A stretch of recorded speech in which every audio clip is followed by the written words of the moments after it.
This video is for the disappointments and everybody else that's going to disappoint me from this point onwards. In case you don't know yet, in our Discord server, I've been giving out these homework exercises every week, and they tend to cover fundamental topics, and I try to explain the topic as best as I can using words, but I thought it might be better if I make a video because then I can talk about it more. And I can also involve the YouTube viewers. And the disappointment thing also comes from the fact that 2,000 people signed up, but only like 10 people actually do the exercises. But you know what? Clean slate. We're starting over. Diamonds in the rough. So grab your sketchbooks, you're going to draw along with me. Now for the first week, we're going to draw boxes freehand, well, multiple boxes freehand, and we're going to make them all look like they exist in the same scene. I've already given out this exercise before, but if you've been following these since the beginning, I'd recommend just doing it again so that you can measure how much you've improved since the first time you did it. When you learn about perspective, you've probably done an exercise where you place some vanishing points, you draw some lines coming from those vanishing points, you connect them, and then that gives you a box. And then you just keep repeating this with the vanishing points staying in the same place, but you just change the position of the boxes. This is how perspective works, but it's not really a practical way to practice it, and it's also super easy. When we're drawing characters or objects, we're not placing the vanishing points, we're kind of just estimating where they are. So with this exercise, this is what we're going to practice. It's important to know what exactly the goal or the focus of our practice is going to be. So every week we're going to decide that and remember that while we're doing the exercise. This week we're going to draw multiple boxes and have them all be at different rotations and still try to make them look like they're part of the same scene. The goals, first of all, will be to get better at estimating where our vanishing points are. So instead of placing the vanishing points on the canvas, we have to keep track of them in our head and make sure that everything is properly converging to those vanishing points. Secondly, we want to make sure that every single box exists in the same scene, and to do that, we have to be able to control our level of foreshortening. You can't have a box like this, for example, and then right next to it, you have another box that looks like this. This box is foreshortened way too much compared to all of the other boxes in the scene, meaning it's not in the same scene as them. Now, there are 3 rules we need to abide by. Rule number 1 is that we need to make sure that all of the boxes we draw are actually properly converging to vanishing points that sit on the horizon line. So the horizon line is the height at which the viewer's eye is located, and all of our horizontal vanishing points are going to be on this horizon line. If a box is at a different rotation, it means that the vanishing points move on that horizon line. So this vanishing point moves to over here, and then this one moves to over here. And then now, if we draw a box at these vanishing points, it's going to be at a different rotation compared to that first box that we drew. The second rule is that the planes of the boxes become less wide when they get closer to the horizon line or go further into the depth. So for example, let's say we have a 1-point perspective scene, a plane that's super close to the horizon line is going to be this wide, but then if we draw one that's a bit further away, that plane will be this wide, and then obviously the lower we get, the wider those planes are going to appear. This same thing applies to when something gets closer to the horizon line in terms of the depth. So I can use the plane duplication to draw planes that have the exact same width, and we can see that the plane that's closest to us will be this wide, and the plane that's further away from us will be this wide. And then the last rule is that when objects are located on the same ground plane, the feet of the objects that are closer to the camera will appear to be lower in the image or further away from the horizon line than objects that are further away from the camera. In this image, our horizon line is somewhere around here. This tree is a lot closer to us than this tree, for example. That means that the feet of this tree are going to be located further away from the horizon line than the feet of this tree. The same thing also applies to the top of the trees, where the trees that are closer will appear taller than the ones that are further away, But in this case, the trees also need to be the same height. So looking at the feet is a lot more consistent because everything is going to be touching the ground at the same point. Okay, now that we know the rules, let's try the exercise. First thing we should do is place the horizon line. Horizon line is usually going to be directly in the middle of the image, and the reason for that is when the camera is looking straight ahead, you have an equal amount of image above and below the middle of the camera. So that's why the horizon line is always going to be directly in the middle. If you're tilting your camera up or down, that's when it changes, because now the horizon line is going to be down here and the stuff that the camera sees will look like this. So the horizon line will appear really low on the image. Also, all of our lines are going to be drawn freehand. I don't want to see anybody using rulers because we need to get better at controlling our lines. Then to start with, we're going to draw a random box. I like to start with the vertical line.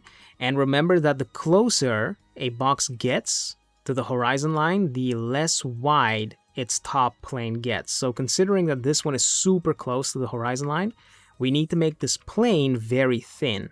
And that's pretty difficult when you're drawing freehand. But also keep track of where your vanishing point is. In this case, I want one of them to be over there.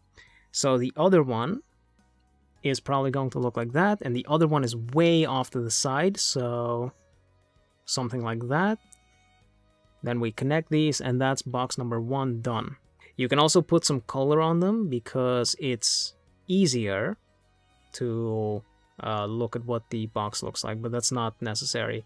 Then for the next one, I want the vanishing point to be all the way off to the side, which means that this one is going to be a lot closer to the center of the image than this previous vanishing point, because this one is way further off to the side than the previous one.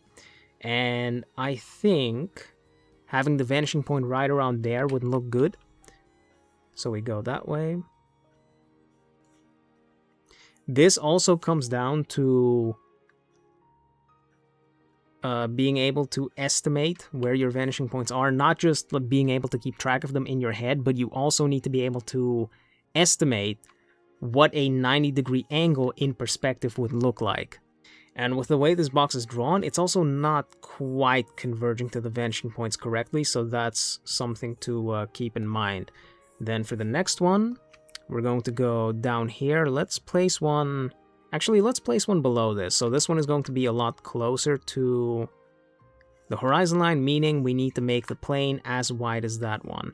And I want to have this at a slightly different rotation, sort of 1-point perspective. So the vanishing point is going to be over there, probably.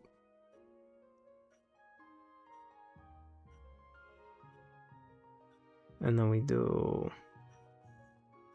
that. Then let's place another box over here. And then also keep in mind that considering that the box I'm drawing right now is going to be a similar distance from the horizon line to the one that's up here, it means that we need to be able to see a similar amount of the top plane to this bottom plane. So we can't make this wide, for example. And I think this would probably look right. And you might also be wondering how vanishing points move on the horizon line. And I think we'll dedicate a future exercise to that, so I'm probably not going to explain it in this video. We can place another box in between these, and can remember that because this one is going to be further away from the camera, its feet are going to have to be higher up in the image compared to all of the ones that are closer to the camera. There is another thing you can do, and that's draw tilted boxes, and that's probably a useful exercise as well, because when you're drawing boxes for characters, for example, you're going to be drawing a lot of tilted boxes, so it's a good idea to get used to how these work as well. With a tilted box, you don't draw it towards the same horizon line as all of these other ones. Instead, a tilted box will have its own tilted horizon line. So in this case, we have a vanishing point that's over here. The other vanishing point is going to be up there. Now, we can draw a horizon line between both of our vanishing points, and the verticals of this box will have to make a true 90-degree angle with our horizon line. That's the only way for this tilted box to look correct. And I think in my case, it looks slightly correct. It might be a little bit too, or one of these vanishing points might be in slightly the wrong position. So if you're going to play around with these tilted boxes, when you're done with the exercise, make sure that you check where all of your vanishing points are and that your vertical lines of that box actually make a 90-degree angle with those, or with the horizon line that you can draw between the vanishing points. When a plane is directly on the horizon line, that plane is going to be perfectly horizontal. So if we want to place this one kind of further away from the camera than this box, we need to make sure that its feet are higher up, so they should probably be right around there. Let's place another one over here, behind all of these other ones. And something else you should also pay a lot of attention to is that you don't, or that you pay attention to your proportions. Because, for example, if I make a box that's this long, this plane right here is extremely long. If we were to look at this from the front, it would be probably like something like this. It would be extremely long if we saw it from the front. When you're just drawing random boxes, those proportions don't really matter that much. But as soon as you start using these boxes for actual objects, the proportions start to become really important. So make sure that you don't go overboard with those proportions. And then, of course, another thing would be foreshortening. Foreshortening has to do with the focal length. And the more foreshortened something is, the wider your lens is. And in this case, I've drawn a bunch of boxes that are drawn using kind of a flat lens, meaning that if I draw a box up here, for example, and the box converges like this, it's converging in a completely different way compared to all of these other boxes because the placement of its vanishing points is completely different from all of these other boxes. That's something we'll go over more in a future homework lesson, but for now, make sure that you don't foreshorten things too hard. Also, when a box crosses the horizon line, we won't be able to see the bottom or top planes of it, so it's just going to consist of two planes. Something else I can also recommend doing is drawing through your boxes, so drawing the invisible planes and lines.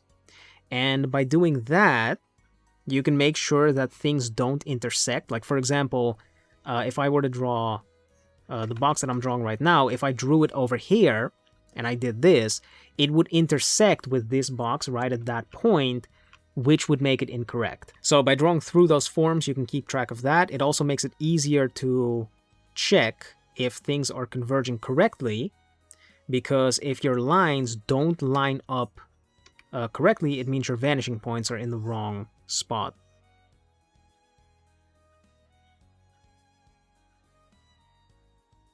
Let's place another box back here.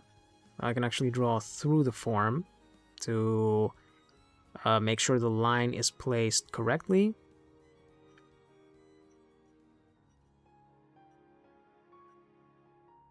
This plane needs to be a bit wider than that plane because it's slightly above it.